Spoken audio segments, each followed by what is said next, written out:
One of the most common questions I get is, Pastor, there's this girl, I like her so much, but she doesn't like me and she doesn't want to date me. What should I do? I said, what should you do? Like what? Men are meant to present and not pursue. Pause and tell me your take. Do you agree with what you just said? Let me know in the comments. Meanwhile, welcome to my YouTube channel. If you're new here, do well to subscribe so you can get notified when I drop other videos. And to my returning subscribers, you're welcome. I see you and I love you so much. Let's dive into the video. Make sure you watch till the end. God bless you. I don't believe a man should chase a woman. I don't believe it. I don't believe a man should woo a woman or toast a woman, depending on the generation you are in or you're from. I don't believe a man should chase a woman at all. I don't believe a man should pursue a woman. There are so many things that have been done and has continued over the years, not because they are the perfect ideal, not because they are God's perfect ideal, but just because culturally men and women have adopted it, and it has just been going on. But it's not necessarily the ideal. Sometimes it's the ordeal that men and women find themselves in. All right, it's not the ideal, but the ordeal. Okay, so this is one of it. Men feeling that it's their job to chase, woo, persuade, or whatever a woman. I don't believe in that at all. What do I mean? If you check the first marriage, you need to check the first marriage that ever happened. It wasn't really a situation where a man was chasing a woman. You remember the story? It wasn't even Adam that initiated the process. Adam was minding his business, carrying on his assignment that God had given him. And God said it's not good for man to be alone. All right. So I said, I'll bring him a helpmate. And the Bible said God brought all the animals and he presented it to Adam to see what he would call them. And he said, and there was not found a helpmeet. That means a suitable helper for Adam. And then he put Adam to sleep, brought out the woman from him and presented it to her. And Adam said, this is now bone of my bone and flesh of my flesh. She shall be called woman. So I do not see in that scenario a man chasing a woman. Now, of course, a man should initiate the process of a relationship or marriage. I agree with that. But in terms of chasing, and cajoling and badgering, a woman, I do not agree. All right. I think if you understand the concept of marriage, you'll get what I'm talking about. Men are meant to present and not pursue. All right, they are meant to present themselves and not persuade. A man is not meant, ideally, all right, is not meant to persuade a woman to marry him. He's not meant to badger or pursue a woman to marry him. His number one job is to present himself, to the woman. If you look at scripture, you'll see, yes, the Bible in Proverbs 18 says, he that finds a wife finds a good thing. And many people have thought that meant an active finding, an active chasing. No, they're just describing a scenario where if you have found a good woman, you have actually found a good thing and it will unlock favors in your life. If you look at the chapter after that, Proverbs 19, verse 14, they're going to show all these things on the screen. Proverbs 19:14, it says, houses and wealth and things like that are an inheritance from your father. That means there are things you can inherit from your parents. It said, but a prudent wife is from the Lord. If you see Proverbs 31, it said, a virtuous woman who can find. So it shows you that you're not really chasing and finding. It's not a hustle thing. Finding a woman is not a hustle. It's not a carnal or just natural thing. It is God. It's a combination of two destinies. It is God bringing two people together. So both of you, especially as kingdom people, okay? Especially as born-again kingdom people, you must understand that marriage is not just for sexual fulfillment. It's not just for companionship. It's not for both of you just having a good time. There's a bigger picture. There's a bigger purpose in that you're coming together beyond just the natural.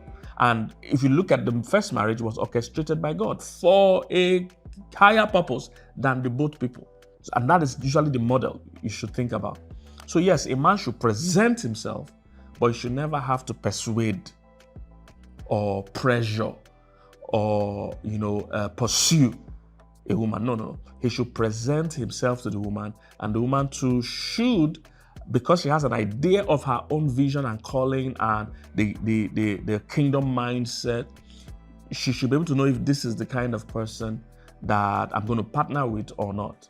The moment there's a pursuing or a persuading, it means one person now has a higher advantage, and that attacks the partnership model. So I will explain. What is the guy supposed to present? He's supposed to present, number one, himself. This is who I am. This is who I've developed myself to be over the years. He's supposed to present his capacity. This is what I can do. He's supposed to present his skills. This is what I have. He's supposed to present his vision and dreams. This is who I'm going to be. Are you seeing these things? That's what a man is supposed to do. A presentation. A presentation of where you're going in life. You see, you don't want someone that doesn't want to go with you or not fit to go with you to even go with you. So it's not a cajoling or persuading thing. You present, not persuade. You present, not pressure the woman to follow you. You present, not pursue. No. Because this journey is long. If you persuade her, if she meets you and she's acting up, doing her hair, I don't know, this, and you are persuading her to follow you to where? Where is she following you? This journey is far. She must want to go. She is also a kingdom citizen. It has to be in line with where she's going. You see, most of what we've been doing is just natural love, natural way. She too has a calling and an assignment. When you have met women that have that understanding, the calling and assignment, you realize it's not a persuading issue. She also needs to seek God and check if where this guy is going is in line with where I'm going. You can't beg me. Okay, let's picture it this way. If I set out from Lagos State, I don't know where you live. If you live in America, or you might not know this, but okay, let me even use America. If I set out from Houston and I'm driving to Florida, I want to go to Florida. That's my ultimate dream. That's my desire. I want to go to Florida from Houston, and I set out from Houston, and then I meet someone on the way that says his dream is to go to New York, and he starts begging me, please come to New York. Please, please. How does his begging? He's not going my way. He's not going my way. He doesn't need to persuade me. We're going to. So this is why many people, they don't have a direction for their life. So this is why somebody needs to beg you. If I want to go to Florida, I'm looking for a partner to go to Florida with me, and I meet a man, and he says he too is going to Florida. Now, would I like to go to Florida with him? He will not need to persuade me, because Florida is where I'm going also. But when people are purposeless, when people are visionless, then they are looking at, they can be begged into it. The journey of marriage is far, guys. It's not a 10-year journey. It's not a 20-year journey. The person you are talking to must also want to go. They can't depend on your pleading, your persuading. That's not what will keep them. Their own conviction is what will keep them. And trust me, you don't even want, when I see people, one of the most common questions I get is, Pastor, there's this girl, I like her so much, but she doesn't like me and she doesn't want to date me. What should I do? I said, what should you do? Like what? Do you want to, you can't, if you pressure her, what you get is pity, not love. She needs to want to go. The journey is far, guys. Challenges are going to come. Challenges, it's because we beg. Then, if you have persuaded somebody to follow you and something goes wrong, you'll still be persuading them and begging them on the way. Hope you know that. Somebody don't want to go to Florida. You persuaded them to go, and you guys leave Houston. On your way to Florida, the next town, the tire gets flat. You'll be begging them again. Oh, sorry, I didn't know. This is not what marriage is about. You keep begging that person. And they'll keep saying, I didn't want to marry you. I didn't want to come. No. I can present myself and be like, this is where I'm going. I'm going to Florida. I'm also trusting God. I can't do Florida alone. I need a good partner that also sees the potentials in Florida, that also sees the victories in Florida, that also has a passion for Florida. Then when two of us come together, nobody is doing the other a favor. You see, once you persuade, the person you beg or you badger, the other person has a feeling they are doing you a favor by agreeing. They'll be like, he begged me, he persuaded me. No, you must want to go. Because the key to a successful union is mutuality. Both of us are strengthening each other. He said, woe to him that is alone when he falleth. When one falls, the other picks him up. He said, two are better than one. They have a good reward for their labor. It's mutuality and partnership.